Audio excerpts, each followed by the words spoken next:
So I should say, just if this ends up being like so Tai has been, she was just saying that you have memories of me as an infant. As right? an infant, Like, yes. I have a very clear picture of Alex in his car seat, yes. My dad, this has been a pride for my entire life. My dad was Ty's very first violin teacher, right? That's right. At age 5 for you? Yes, at age 5. And so, like, I can't attribute your entire career to my family, but I do anyway. I attribute more than you would think, yes, dude. And I play the violin, but it's always been sort of like my North Star has always been Tai. That's amazing. Maybe someday I'll play in front of someone. That's great. Like you at age 11. Was that your first? I was 8, and actually I carry around in my violin case. I carry around. It's a little heart-shaped pendant that your dad gave to me. It just has my name and the date on it. When I played at Orchestra Hall, and he was there, he gave it to me as a gift that day, and I carry it around in my violin case. Wow. She is only 7 years old. Yeah. And she's a second grader. Am I right? 7 years? Yeah, she's 7 years old. And she attended the Ancona School on the south side of Chicago. And her name is Tai Murray. Tai? Yes, Wow. That's so all amazing. kinds of things. Wait, so what was that performance? I think that may have been the second time that I played Orchestra Hall, meaning because the first time I played Orchestra Hall in Chicago, the original Orchestra Hall, which is now called Symphony Center, right? So I played at Orchestra Hall. I think the first time was with the Chicago Youth Symphony. And about a year later, I played with the Chicago Symphony at Orchestra Hall. And I think it was on that occasion that he gave me that pendant. That's so cool. That's so cool. Well done. Thank you.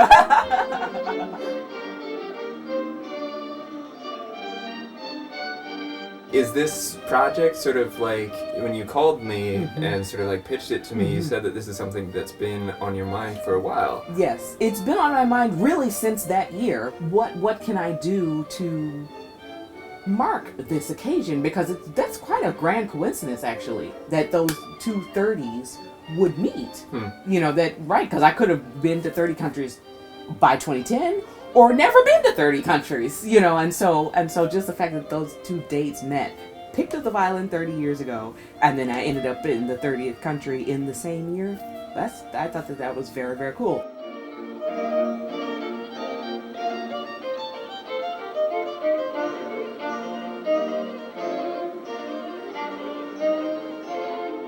The very first country I traveled to outside of the United States, I was 16 and I went to Italy with my grandmother. It was the first time I'd been out of the country, and it was the first time she'd ever been outside of the United States.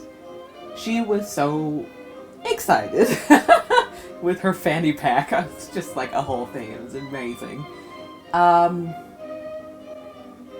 I think the sacrifice that she made, that my family made to make it possible for the both of us to go, it touched me deeply, but it also expanded my world. It made me realize that there is a whole wide world out there that I can learn from, that I can experience, learn from other people's experiences around the world.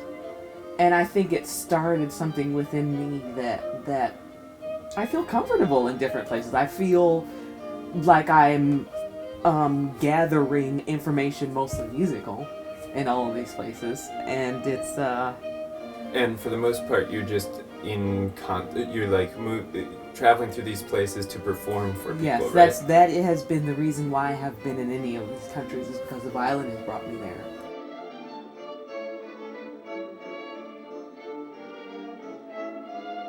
Do you feel like there's a kind of personal transformation as you go through different sort of like performances and pieces? Like, are you walking up steps of an infinite staircase, or like are you I think that's a good way of putting it. Yeah, because I think the staircase is infinite. I don't think I'll ever arrive at a point where I don't need to learn anything more about the music or the violin. That is not possible, I don't think. Right. So yes, it is an infinite staircase. And there are more pieces or groups of pieces than others can create what I feel like is a shift that I can feel in my own psyche. Another great example is Bach, but for the violin, not just one Bach piece, which they're all magnificent as individual pieces, but at some point I did the full cycle of the sonatas and partitas in 2 days. Oh, wow. All 6 of them. The preparation and then the actual doing those 2 concerts, I was a different person when that was over. Huh. Absolutely, without a doubt. I mean, I knew more about my physical relationship and technical relationship with the violin, yes. But also there was an emotional and interpretive huge step that I had to take in order just to get from beginning to end.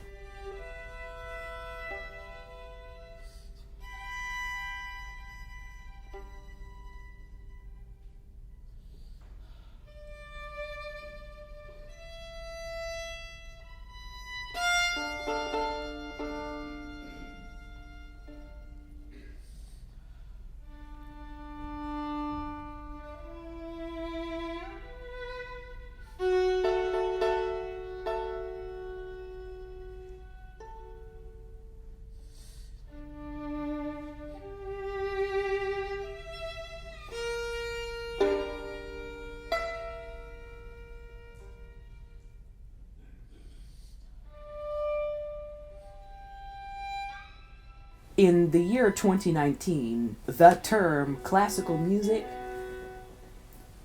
is just a convenience, right? Because it is actually more specific to a time between like 1690 and 1800, right? This classical music period. We are no longer in this time period. We're in the year 2019.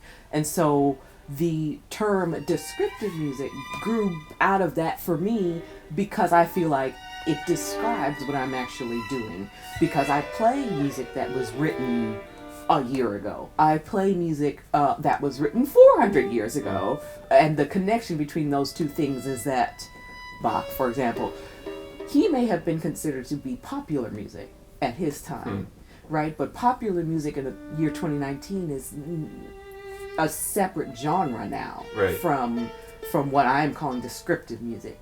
So descriptive music for me is about music that is describing a time, a place, a thing.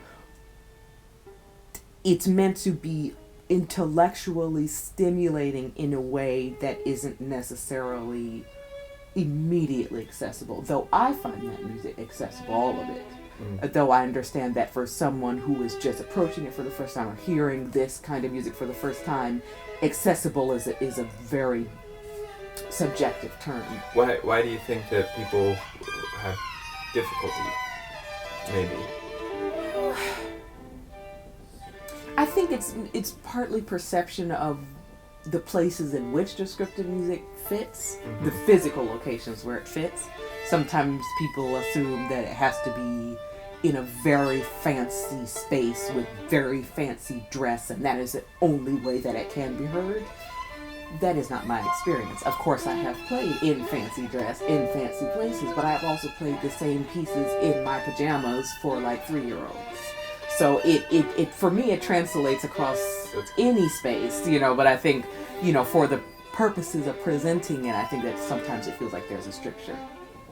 In Berlin, in Germany, there seems to be, in the modern time, there seems to be this tradition that any space can be a space in which music is presented.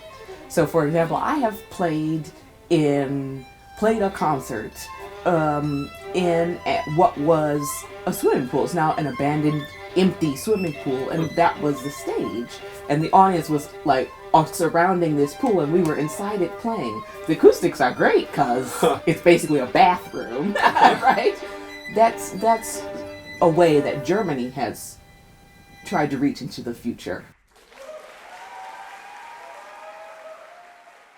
Have you ever taken it out to prove something to someone or anything? The TSA one time I went to the security, and he was like, "Do you play the violin?" I was like, "Yes, I play the violin." He was like, "Prove it, play it." And then I played it, and he was like, "Oh, you do." I was like, "I do." Wow, the TSA, of course, the fucking TSA. Wow, jeez. You've played in the subway before, right? I have most definitely played in the New York subway. Yes, That's fun. it was fun actually. Do you remember what you played? Oh man, I mean, it was more than one time. I mean, I've played a lot of stuff in the subway. Huh. I mean, something like actual solo stuff. I remember, for example, and I'm so glad I didn't know this beforehand. When I made my BBC Proms debut, it was to play Bartok Solo Sonata, which is just, the piece is brain splitting, honestly, to try to play. And then on top of that, like playing it for memory, I was adamant that it was going to be inside before I would step up to play it for anyone. But it was the first time I'd ever performed a piece, right? So I wasn't learning it for this occasion, but I was bringing it up to like a performance level for this occasion. And I played it and it went fine, but I found out afterwards that it was the first time it had ever been performed at the Proms. So in other words, I gave the first live performance of the Bartok Solo Sonata at the Proms. But part of my preparation for that, I was playing that in the subway. Oh. I was practicing that in the subway because I figured that one of the big pitfalls of that piece is if you get distracted, you're just off the rails. You know, I mean, it's just gone. You know, you can't really get back because it's Bartok.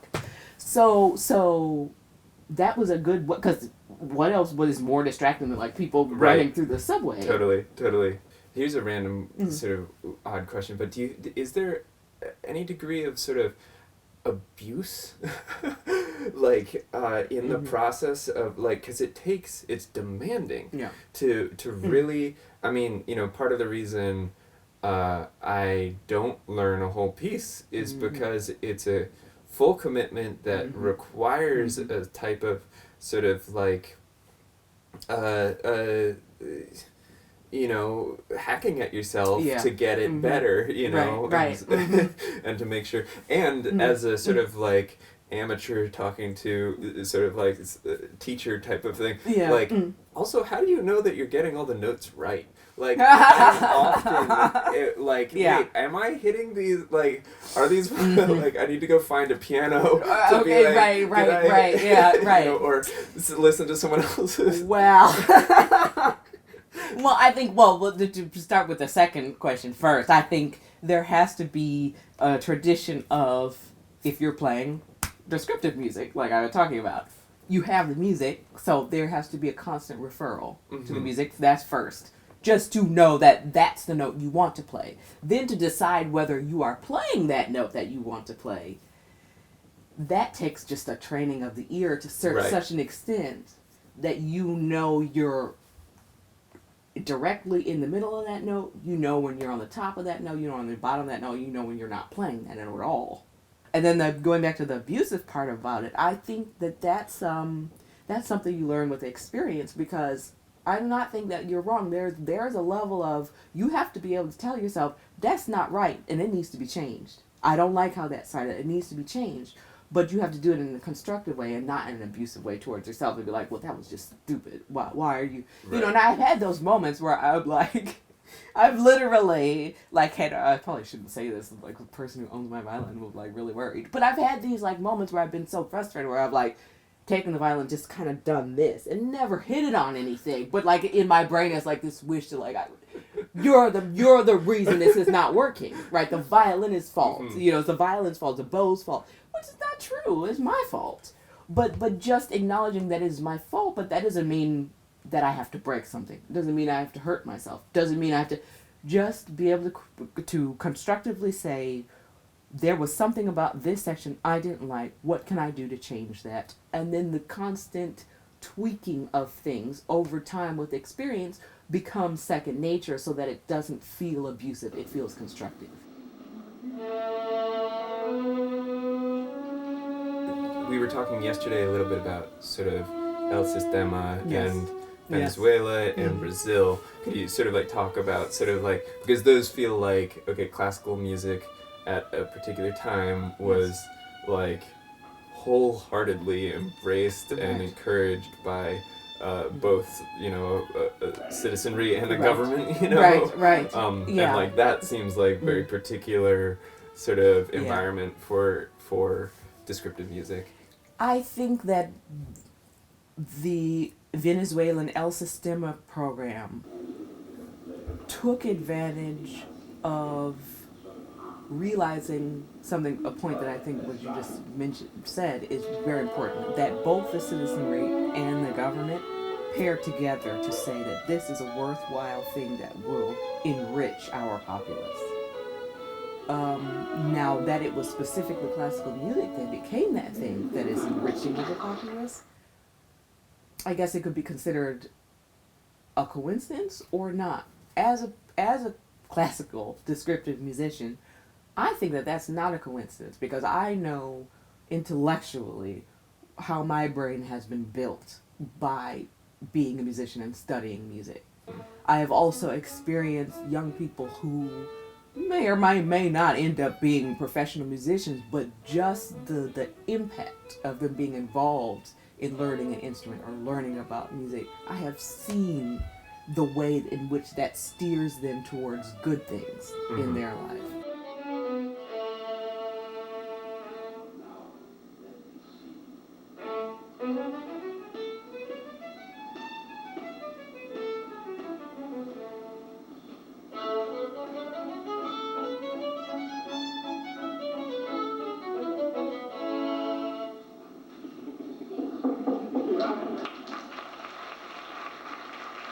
And so Venezuela, building this El Sistema, that was a real investment in their young people. And then the similarities with Brazil is the place from which this enrichment came from is slightly different. In Brazil, as I mentioned, it was huge evangelical churches. I'm not sure it so much comes from the state, though I'm not clear on that. But I think that wherever it comes from, the result, as far as I'm aware, has never been negative. So there's something to be said for descriptive intellectual pursuit of music that has an impact on the healthiness of a society, in my opinion.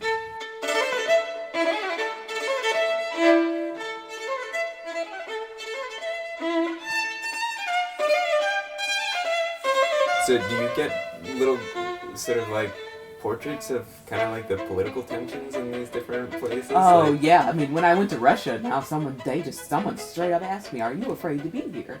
Huh. Based on their political things. They weren't threatening me or anything. Right. Like, they were wondering like how I felt about it. Right. I was like, well, no, because you invited me. Right. You know what I mean? Like, if I had just showed up and, first of all, I wasn't like in the middle of an urban Moscow or whatever. But also, if I'd just shown up, yeah, it would have been a little slightly different. That said, at some point, some white dude was like, "I need to have a picture with you because I've never seen a black person before." Wow. You know, so it's like this weird, you know, like whatever it is, you know. Right. But I didn't care, you know, but that's what the music allows for me. In a way, the violin is kind of a passport in itself. You know. Okay, that's nice. Well, yeah, it sort of has. Do you, how much is race also like a part of your experience? Other than 100% and none. Right. Like that, yeah. That I mean, scale. I would have to say that it is a ripple underneath at all times, for sure, going in and out of places. One of the things that was interesting to me about Cuba is that they're very clear about there's no division in their minds and life based on skin color at all, and they try to make that really clear. Elsewhere, that's not really the case. Right. You know, that's just you know, reality. Like, for example, one of my favorite stories that I ever experienced traveling going to the UK. Actually, I should just tell you the whole story. Finally, we have time. I could finally tell someone. It's a long story, but Go for it. so amazing. Okay. So, oh my God. So, I was traveling from Newark Airport to London to play a concert in Watford, which is just like an hour north of London, on the train or something. And the place where I was originally supposed to stay fell through about 3 or 4 days before I left. So I called a friend who I knew lived in near London in the UK and asked him, do you have a place I can crash for 2 nights? Because I need to go to do these concerts. And he said, yes, but just during this time I happen to be staying an hour south of London in Sussex. And I said, that's fine, I just need somewhere to live to get for these 2 nights. It was very nice of him. And so I got to Newark Airport to get on that international flight to fly to London. I was sitting by the boarding gate, tapping away on my phone.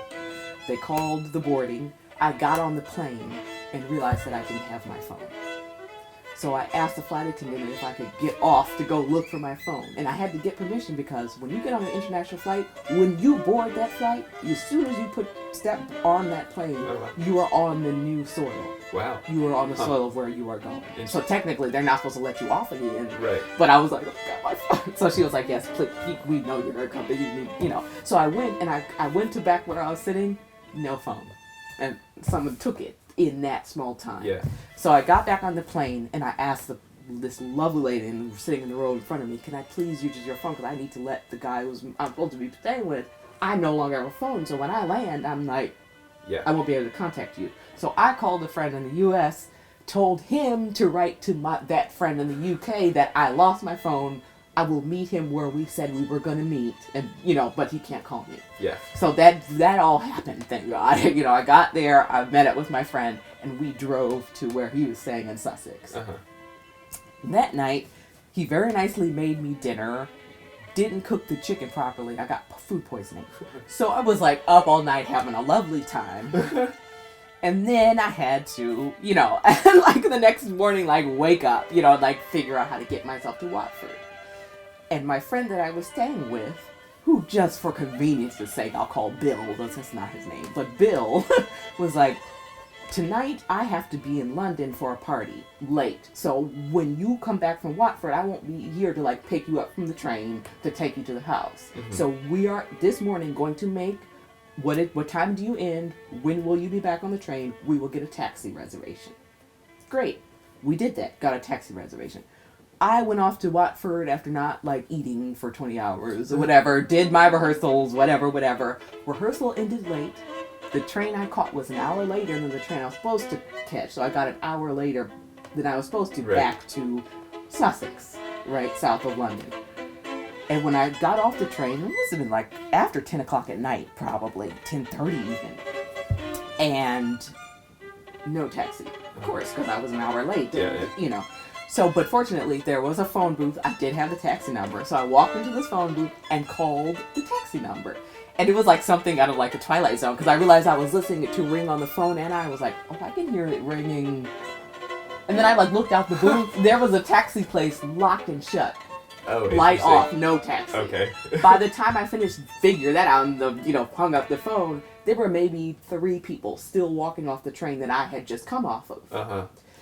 I scanned them and chose one. And I just walked up to him and said, like, 30 seconds or less, I'm stranded here. I'm a violinist. I'm randomly staying with someone in Sussex.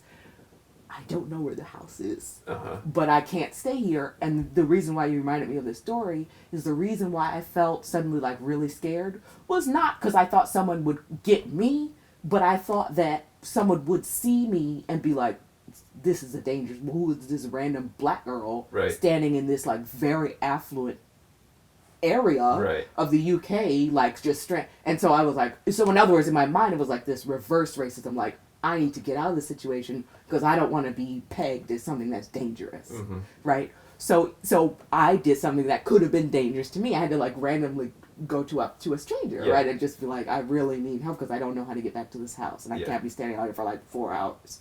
So he very nicely, he like looked me up and down and was like, well, I'm walking home. My house is like 5 minutes away. let's walk to my house. I will talk to my wife, and then we will try to go. I will drive you to try to go and find this house. So we did that. We got back to his house. I remember his wife was looking at me like, what are you doing? Like, why? What is this? You know. But since I was like a very small woman, she was probably like, she's not gonna do anything to my husband, right? So we got in his car, and it was the most hilarious thing. I was literally like, well, I recognize that bush, and that church looks sort of familiar, and that steeple, the turn, I don't know, that tree looks like something we passed. I mean, and there were no street lights or anything. We're like riding around on like country roads in the middle of the night, you know. So, but finally, by some kind of miracle, we do find this house. I go in and like dig in the bushes to find the key that my friend had left for me. The guys in the car like, are you breaking into somebody's house? It was like amazing. And I was like, yes, I found. No, he told me where the key was. I unlocked the door. I was like, thank you so much. And I wanted to get this man's information, but I realized that would be more awkward. You know what I mean? Because I still was like a completely unknown entity you know. But every time I think about that, man, I thank him because. You know, like, I would have just been, like, still in Sussex now. Like, she's... yeah, so that was one of my most famous, like, crazy travel stories. That's a trip.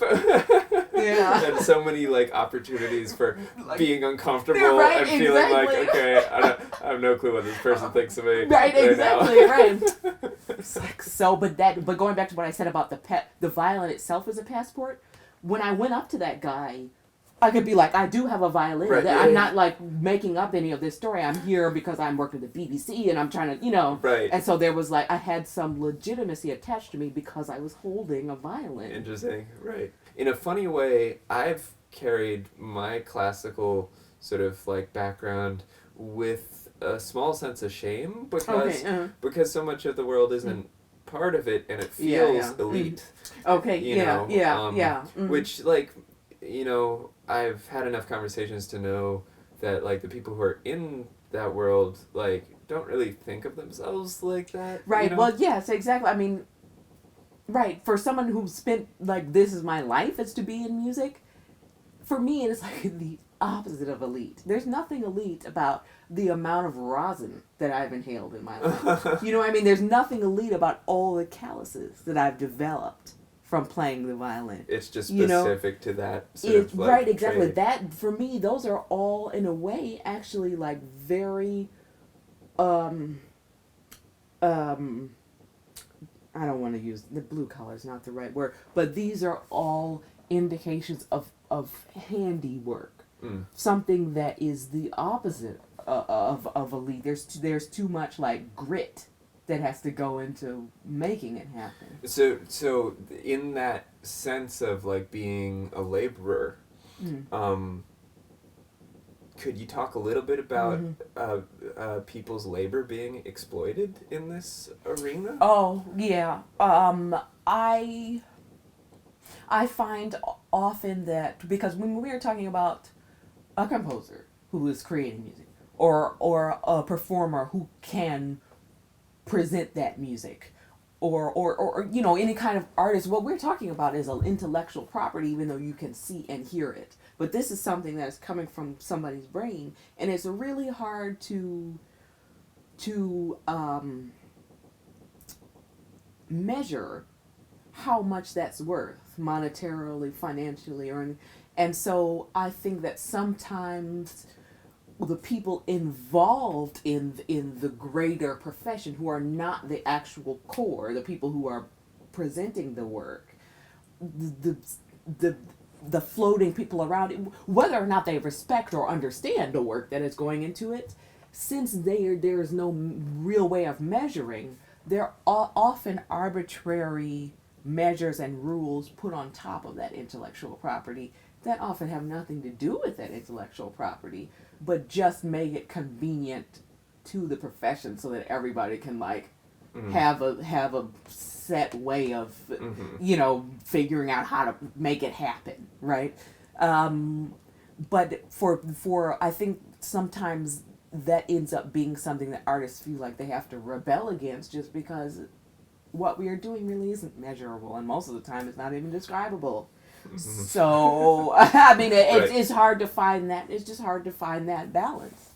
And I think as artists, you know, or specifically musicians, or even more specifically the violinists, I mean, we attempt to make it clear to our public, the people who spend their hard-earned money to come listen to us, or even if we are presenting a concert for free, we try to make sure that we are making clear that it is from our heart to theirs. It's not from our need for a job to their wallets. That's not actually why we do any of it. Right. You know, we do need to be able to feed our families too, and support our families and all of this. But that's not the basic of doing it. That it is something that is very personal and very emotional. You actually just reminded me of something else. Recently I went to, I have played in a handful of jails over time, and one maximum security prison. Recently I went to two maximum security prisons actually now, and I recently went to one in Italy, a maximum security prison, the second one I've ever been to. And it's such a personal experience because, first of all, there's a big division between, say, myself and someone who is a resident in this place. They are incarcerated. They are trapped. I'm not. I can go in and out as I feel. But what we realize on both sides is that the music suddenly strips away that very in place class difference, right? The music makes it possible that we can give back and forth to each other, and without the music we would have no give back and forth, right? And so for me that's a huge, and that clarifies for me what I was saying before. I didn't go into the jail to get paid. You know what I mean? No. I was there to give the best of the music to them. They can take it or leave it. And most of the time they appreciate it so much because they're suddenly aware that because they're listening to something so indescribable, they suddenly see parts of themselves that they have, until that moment, not been allowed to touch in their lives. And that's maybe partly why they find themselves in this place in their life. Because they didn't get a chance to touch something or experience something so emotionally beautiful. So they didn't even know that they could have a life outside of whatever difficulty and hardness brought them to jail. Right? So it's there's something about the music that we musicians, there's no elitism in our talking. That's, I think, for me, that is absolutely an outside construct that is put there as a way of making it convenient to sell it so that people can have a profession doing it. Oh, Wow, so it's actually kind of an offshoot of the marketing.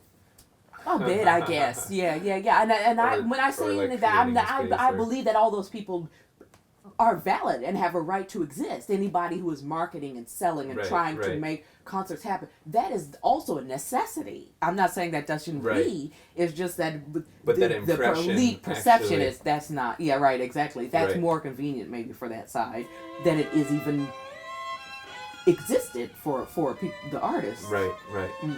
I really appreciate that answer. Thank you.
Yeah. Anyway, well, thank you. Thank you so you, much for Alex. saying